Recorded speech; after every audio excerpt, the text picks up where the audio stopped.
আসসালামু আলাইকুম প্রিয় শিক্ষার্থী, আশা করি ভালো আছেন। স্বাগতম লার্ন ঝটপটের নতুন একটি ভিডিওতে। আজকে আমরা এমন একটা জিনিস শিখব যেটা জানলে আপনার জন্য ইংরেজি পড়া অনেকটা সহজ হয়ে যাবে। আমরা যখন কোনো নতুন ওয়ার্ড দেখি তখন আমরা অনেকেই পড়তে গিয়ে আটকে যাই। আজকে তারই সলিউশন নিয়ে কথা বলবো। আজকের ভিডিওর টপিক হচ্ছে সিলেবল।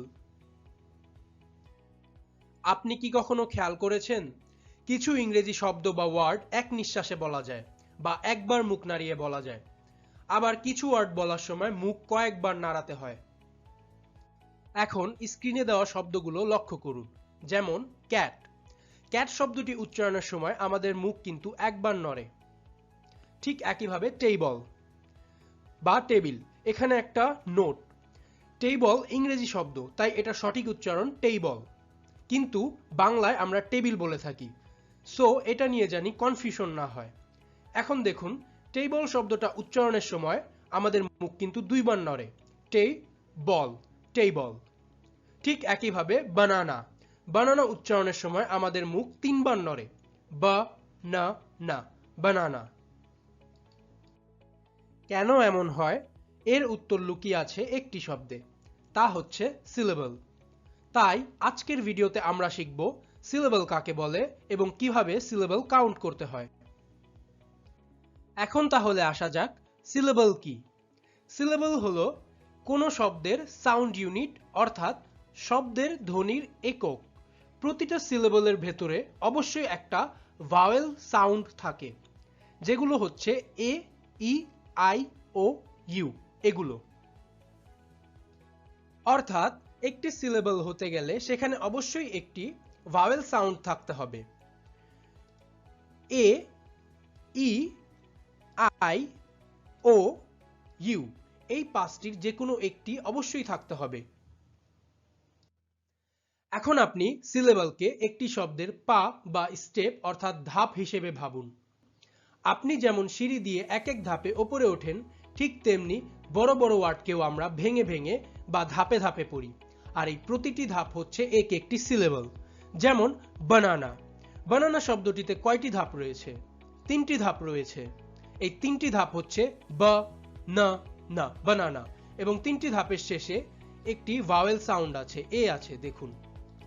তাই তিনটি সিলেবল, বা না না, বানানা। এখন আমরা সিলেবল চেনার চারটি ম্যাজিক রুলস শিখব। প্রথমটি হচ্ছে দ্য ভাওয়েল সাউন্ড রুল। দ্বিতীয়টি হচ্ছে দ্য কনসোনেন্ট স্প্লিট রুল। তৃতীয়টি হচ্ছে কম্পাউন্ড ওয়ার্ডস রুল। চতুর্থটি হচ্ছে প্রিফিক্স অ্যান্ড সাফিক্স রুল। চলুন শুরু করা যাক দ্য ভাওয়েল সাউন্ড রুল। প্রতিটি ভাওয়েল সাউন্ড একটি করে সিলেবল তৈরি করে।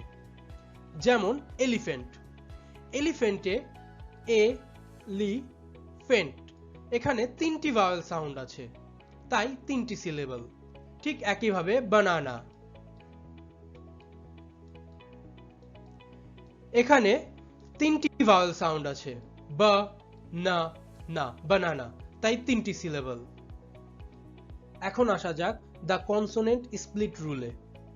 আমরা জানি ইংরেজি লেটারগুলোতে পাঁচটি ভাওয়েল আছে, যা হচ্ছে এ, ই, আই, ও এবং ইউ।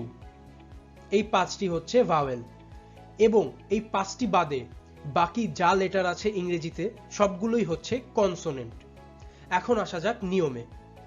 যদি দুটি ভাওয়েলের মাঝে দুটি কনসোনেন্ট থাকে তাহলে সাধারণত আমরা মাঝখান দিয়ে ভাগ করি। যেমন ন্যাপকিন শব্দটা খেয়াল করুন। ন্যা, এখানে শেষ হয়েছে ভাওয়েল দিয়ে, মাঝখানে দুটো আছে কনসোনেন্ট যা হচ্ছে পিকে, আবার শুরু হয়েছে ভাওয়েল দিয়ে এবং শেষ হয়েছে কনসোনেন্ট দিয়ে। এটা হচ্ছে vowel consonant consonant vowel rule. অর্থাৎ আমরা মাঝখান দিয়ে ভাগ করব, কনসোনেন্টের মাঝখান দিয়ে ভাগ করব, অর্থাৎ আমরা কনসোনেন্টের মাঝখান দিয়ে ভাগ করব। অর্থাৎ আমাদের শব্দটি হবে ন্যাপকিন।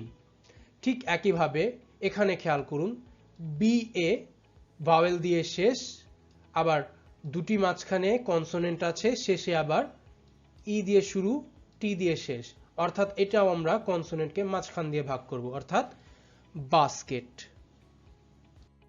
কম্পাউন্ড ওয়ার্ডস রুল। যখন দুটো আলাদা শব্দ মিলে একটি শব্দ হয় তখন ভাগ করা পানির মতো সহজ। যেমন সানফ্লাওয়ার, এখানে তিনটি শব্দ রয়েছে, সান, ফ্লো প্লাস আর, এই তিনটি হচ্ছে তাহলে সিলেবল। ঠিক একইভাবে ফুটবল, দুটি শব্দ রয়েছে, দুটি সিলেবল। আগে ছোট ছোট শব্দগুলো চিনুন, তারপর সিলেবল গুনুন। এখন আসা যাক প্রিফিক্স এবং সাফিক্স রুলসে। শব্দের শুরুতে যেটা বসে সেটা হচ্ছে প্রিফিক্স এবং শব্দের শেষে যেটা বসে সেটা হচ্ছে সাফিক্স। এরকম কিছু থাকলে সেগুলোকে আমরা আলাদা সিলেবল হিসেবে কাউন্ট করব, অর্থাৎ সিলেবল হিসেবে ধরব। যেমন প্রথম শব্দটি খেয়াল করুন, আনহ্যাপি। এখানে আন হচ্ছে আমার প্রিফিক্স, কারণ শব্দের শুরুতে বসেছে। তারপর আছে হ্যাপি, হ্যাপি, আন হ্যাপি, তাহলে এখানে তিনটি সিলেবল। ঠিক একইভাবে টিচার, টিচ আর, এখানে আর শব্দের শেষে বসেছে তাই এটা সাফিক্স। ঠিক একইভাবে কেয়ারফুল, কেয়ারফুল, দুটি সিলেবল। সবশেষে একটা গোপন ট্রিক বলে দেই, সাইলেন্ট ই কিন্তু আলাদা সিলেবল তৈরি করে না। যেমন কেক, এখানে এ এবং ই দুটি ভাওয়েল থাকলেও ই কিন্তু উচ্চারিত হয় না, ই কেবল এ কে প্রভাবিত করে। তাই কেক শব্দটিতে সিলেবল মাত্র একটি। এখন আপনি এই তিনটি শব্দের কয়টি করে সিলেবল আছে তা কমেন্টে এখনই জানান। Computer, beautiful, holiday. এখন অ্যান্সারগুলো দেখে নেওয়া যাক। কম্পিউটার, কম্পিউটারে রয়েছে তিনটি সিলেবল, কম্পিউটার, কম্পিউটার। ঠিক একইভাবে বিউটিফুল, বিউটিফুলও রয়েছে তিনটি সিলেবল, বিউটিফুল, বিউটিফুল। হলিডেতেও তিনটি সিলেবল, হলিডে, হলিডে। বড় বড় ইংলিশ ওয়ার্ড দেখে কখনোই ভয় পাবেন না, সেগুলোকে ছোট ছোট টুকরায় ভাঙুন। সিলেবল চিনলে আপনার প্রোনাউন্সিয়েশন এবং স্পেলিং দুটোই নিখুঁত হবে। মনে রাখবেন, ইংরেজি বানান মুখস্থ করার বিষয় নয়, বরং এটি লজিকের বিষয়। আজকের মতো এতটুকুই। ভিডিওটি ভালো লাগলে আমাদের চ্যানেলটি অবশ্যই সাবস্ক্রাইব করুন, লাইক দিন এবং শেয়ার করুন বন্ধুদের সাথে। আর কমেন্টে জানান আপনার মতামত বা প্রশ্ন। আল্লাহ হাফেজ।